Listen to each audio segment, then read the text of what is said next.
I want to welcome everyone back to Real Natives. I do appreciate those who have tuned in, those who have liked, those who have subscribed. And if you can, go ahead and leave a comment. My next guest is coming to you all the way from Sacramento. Your name, tribal affiliation, and as they would say in the Native community, who are your people?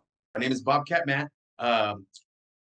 My mother is Peggy Avila. On my mother's side, on my grandmother's side, excuse me, I descend from the Otomi people from central Mexico, in between Michoacan and Mexico City, from the Toluca Valley in central Mexico. On my grandfather's side, I descend from the Mexica and Chichimeca people from central and northern Mexico. On my father's side, I am German and English, but I identify as a Chicano, an indigenous Chicano. Question I have for you, if you want to talk a little bit about your childhood, maybe from when you was a young boy to your teenage years up to your adult years, and then now as you're aging into a young elder. Sure. I was born and raised in Vacaville, California, and I grew up in Vacaville until I was a teenager. My parents had a pretty decent childhood. My parents divorced when I was about 12 years old, and I went to go live with my father in Shasta Lake City in Redding, California, uh, as, as a teenager. That is where my tribal affiliations began with the Pit River and Wintu relatives. While I was there, my dad, he was on, using and abusing drugs and alcohol, doing his thing, and I was raising myself. I was alone a lot, and all of the people in the community that supported me and kind of took me in were Pit River Wintu brothers and sisters that would take me to ceremonies. I would learn songs. I participate in drum group. My first job was at the Life Center, Local Indians for Education. If you're from Redding, you know about the Life Center. And then inevitably, I moved back to Vacaville, where I'm from, where my mom lives. And there was a lot of back and forth, going back and forth between Vacaville and Shasta Lake City. And then when I became an adult, I inevitably moved to Sacramento, California, which is where I've been living pretty much ever since. So when you was growing up, did you have any issues with as far as a substance, any drugs or alcohol issues? Oh, Yeah, so growing up, I always went to school and I always had a little job and I always sold weed on the side or did whatever little hustle I would do. Um, I didn't really have a problem per se at that point in time. It was just recreation. It was just me being a young kid, making teenager decisions, having fun with it. But I definitely developed a problem with drugs and alcohol in my adult years. Yes. you want to go into detail with that? Let's elaborate on that. About how old were you? You mentioned and that you started using, and when did you stop? And was it drugs? If you don't mind telling what drug it was, if it was alcohol, let's talk a little bit about that with the audience. Sure. Sure. So like I said, throughout my life, I always maintained a job, went to school, had one foot in school, one foot with the job, and another foot in the streets. And just being involved with the streets and the hustle life. I used to sell dope. Uh, I used to sell dope, and then inevitably, I began to utilize the dope that I would sell. So it started off with, I sold weed for the longest time, and when I realized that there was no money to be made in weed, somebody said, "Hey, do you use coke?" And I said, "I've tried it, but I don't really use it." And they said, "Well, hey, you could probably make a lot of money by selling this particular substance since you don't use it." And I thought, okay, well, shit, maybe I'll start doing that. So I did. So I started selling coke, and I still maintained my jobs, and I was still, functioning, going to ceremonies, doing my thing. But over time, it got really easy to dip into the substances that I was selling, and over time, I developed a deeper addiction to using cocaine and drinking alcohol on a regular basis, including smoking cigarettes. And I never even liked smoking cigarettes, but I eventually developed a cigarette habit as well. So between cigarettes, cocaine every single day, weed, and heavy liquor on a daily basis. And that kind of lifestyle continued for about a good 8 years. And it was really challenging to escape the clutches. It felt like I was in the back seat of the car and the drugs were in the front seat driving and I had no control. I'm just along for the ride in the back seat. And so that was a pretty dark time for a long period of my life. And it took a lot to overcome that. And that's what I'm here to talk about today. Did you get any trouble with law enforcement? Did you experience any kind of jail time? And if it was, what was it like? In what jail? What was it charged for? So I've never personally been to prison, thankfully. I've never, thank creator, I've never been to prison. But I have gone to the county jail. Fortunately for me, I've always been really smart about my business and really street smart and savvy. Again, I always maintained jobs outside of my hustle. So that kept me grounded, going about my normal daily routine and making just really smart moves. Because I've observed a lot of family members and friends make poor decisions and end up in jail. So I've kind of learned from everybody else's mistakes on how not to end up in prison. But when I was 18 years old, yes, I was arrested for a gang-related charge where I was charged with assault with a deadly weapon with a gang enhancement, and I was booked at the county jail in Solano County. And I did a couple of weeks before the case was dismissed by the judge, but I've never had to do any serious hard time. I've never been booked for any extended periods of time or stays.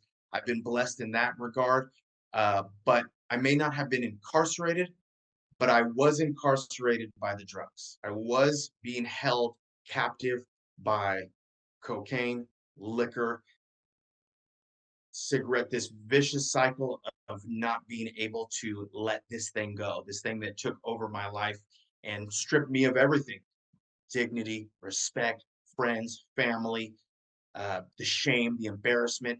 So, no, I've never been to prison, but I have been imprisoned by substances. And I'm sure there's a lot of viewers out there that know what I'm talking about, what it's like to be imprisoned by these substances that take over your life to where you no longer have a say in your own life and the decisions that you're going to make because all of the decisions and choices are made around that drug. And all your choices revolve around using or obtaining or getting this drug or this high. So that has been my experience with incarceration, so to speak. Thank you for sharing that. Thank you. Um, Another question: how did you pull out of it? There's some viewers out there that are watching it, going through it, and how did you pull out of it? Any words of encouragement to them? Oh, Yeah, so I understand that everybody has a different journey, and I understand that everybody has a different way that if they make it out of it, that they come out of it. Um, I have done the rehab. I've done NA. I've done AA. I've had people pray for me. I've tried outpatient facility services.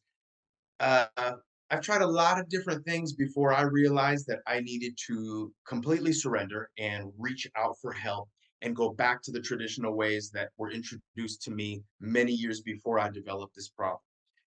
For me, what worked was going back to ceremony. For me, what worked was reaching out to Razzle Dazzle and letting them know that I need help and that this is what I've been battling and this is why I haven't been around the lodge in many years and that this is what has been consuming me, causing this shame, this embarrassment, this self-hatred. Um, so me reconnecting with my spirituality and with the lodge, because for the longest time while I was using and abusing, no spirits were talking to me, only the bad ones.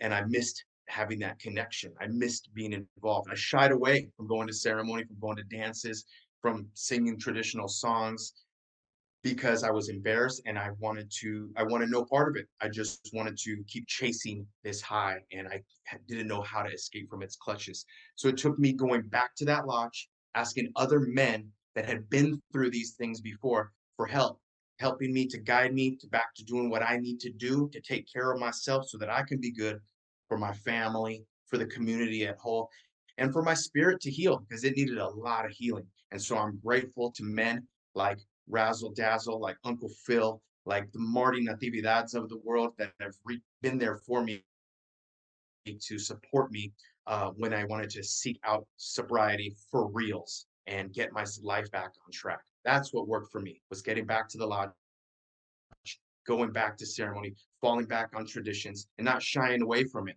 realizing that I needed to change the people, places, and things around me so that I can make a change within myself. I couldn't continue to do the same things or think that I can live in this ceremonial world and keep another foot in the street world. There's no half-ass warriors. You're either a warrior or you're not.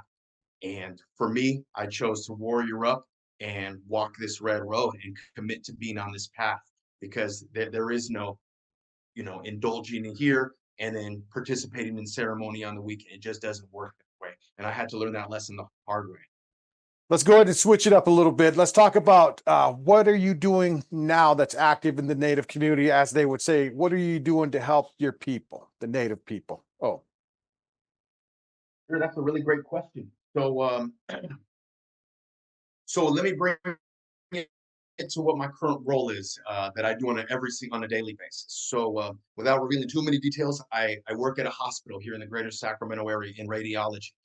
And I like to help people. I'm in a position to be able to help people. Many of my patients are cancer patients. Many of my patients have cirrhosis of the liver, or some other underlying cancer, or horrific condition.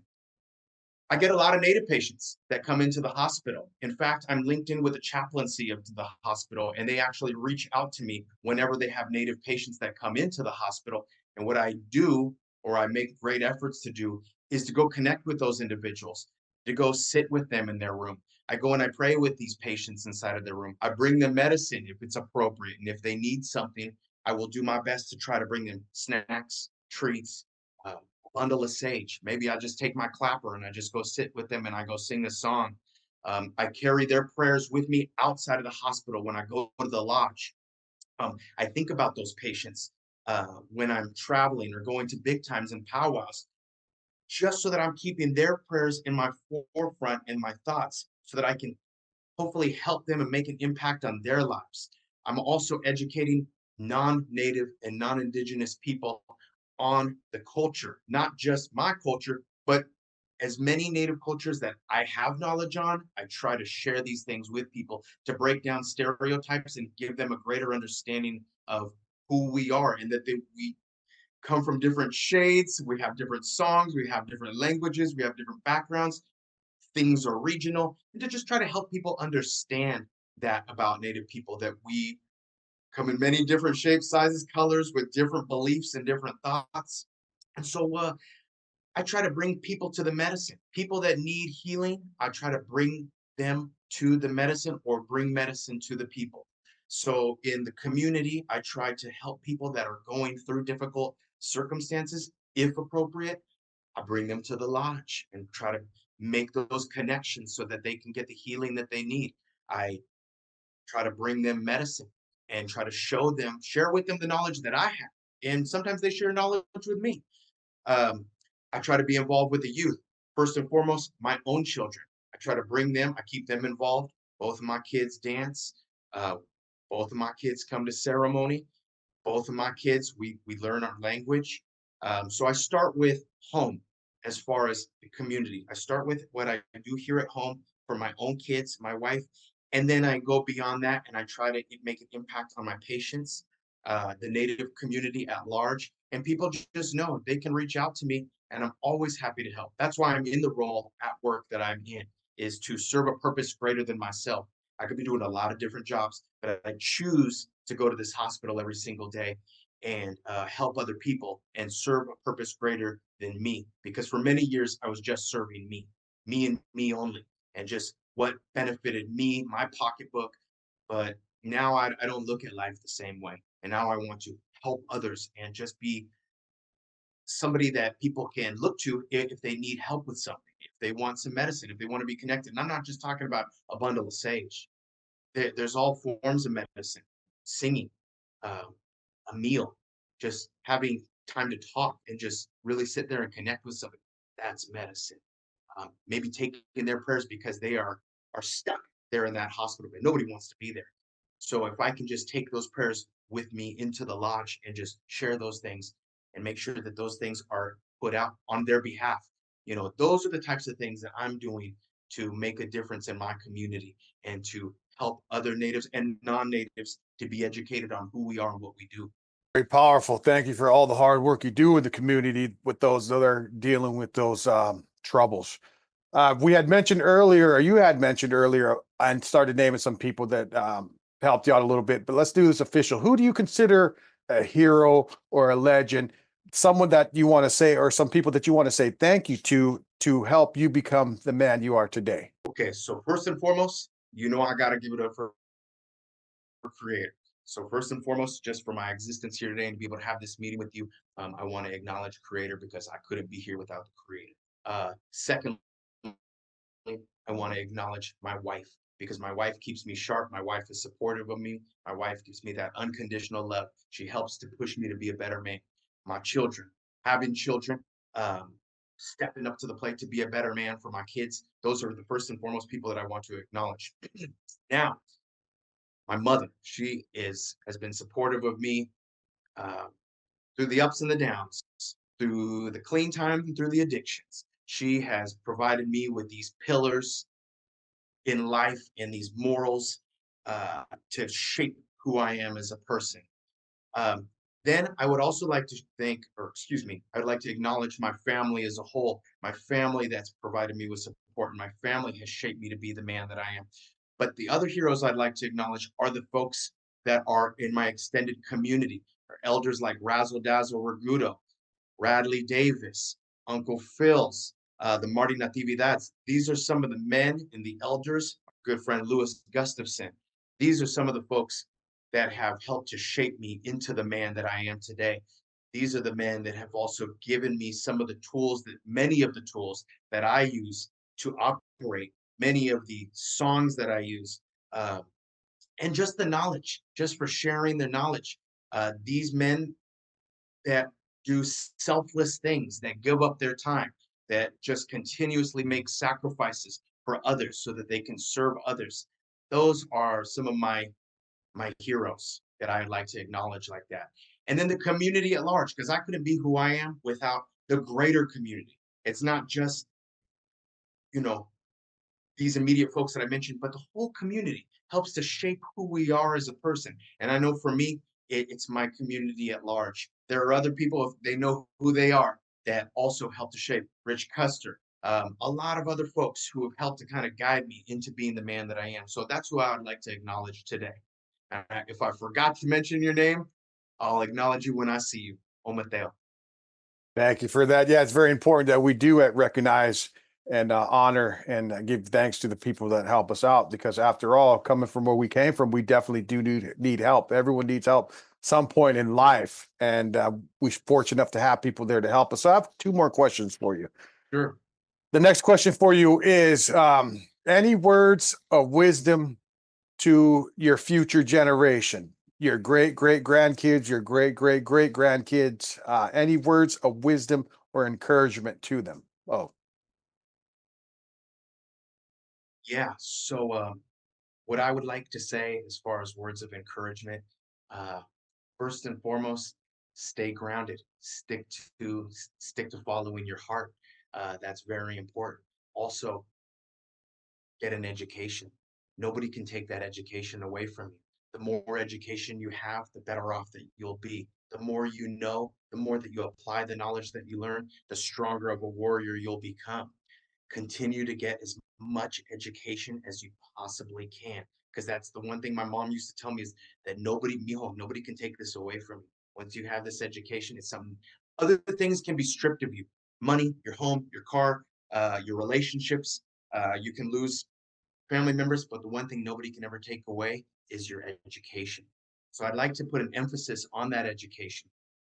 I'd also like to tell them to follow your heart and also follow our ways, follow these traditional ways, follow the things that make you feel good, the things that talk to your heart, those things that talk to your spirit, that provide that wellness, whatever that may look like for you, whether that's being part of a dance group, whether that is just learning some traditional songs, whether that's getting to a ceremony, whether that's just um, getting that further education and helping to further your life out there in the world. continue to do the things that make you feel good. Stay close to your family members, stay connected, learn as much as you can, respect your elders, laugh with children, but learn from everybody. Let your energy be infectious and help you to grow as a person, but never stop learning. Always continue to love and just keep coming from a place of love inside of your heart. Good, very good. Some good words there. The last and final question is, when it's all said and done, at the end of the day, when we make that spiritual journey, which all of us are going to, um, what do you want to be remembered for? When they say Matt, when they say Bobcat Matt, what do you want to be remembered for? Oh, I want to be remembered first and foremost for my humor. I hope that when it's all said and done and I'm gone, that people remember me for being a funny motherfucker. But also, excuse my language, but also for my perseverance. I've overcame a lot of things. There's a lot of stuff that we haven't covered in this little interview time that I've had to overcome. We don't have enough time to talk about all of my life's trials and tribulations, but I want people, and I think those people that know me know some of the things that I've overcame. It's not just the addictions. It's not just the drugs and alcohol. There's been a lot of other challenges that I've had to face. And so I want people to remember me for my perseverance, always overcoming all of the jobs that I've had, all of the different challenges I've faced, whether they be financially, relationship wise, or those chemical dependency struggles. My perseverance and the attitude that I maintain, the attitude of gratitude and to keep moving forward. I want people to remember me for being that guy who always brings the medicine, whether it's to the people or bringing people to the medicine and trying to make those connections. Um, I just want to be remembered for impacting people's lives in a good way and bringing awareness in a world full of distractions and for being a great father. I strive every day to be a great father. I don't care about what's going on in the streets anymore. I don't care about what's going on in the dope game or what's going on in these other negative scenes. None of that stuff matters. What matters to me now is being a good father. And if anything else, that's what I want to be remembered for being a good father and not just setting the example, being the example, leading by example, and leading from the front. I don't just tell my kids, hey, I want you guys to go dance. I get out there with them and I lead from the front. I am learning right alongside of my children a lot of different things. And so I try to lead from the front and do my best. But humor, perseverance, fatherhood, that's the things that I want to be remembered for. Ometeo. thank you for that, Matt. And that just about wraps it up. I want to thank everyone that tuned in. And like I said, I encourage you to like and subscribe. And I want to tell everyone out there just to be safe. And if you haven't, tell the ones that you love them, because life goes by too fast. Oh.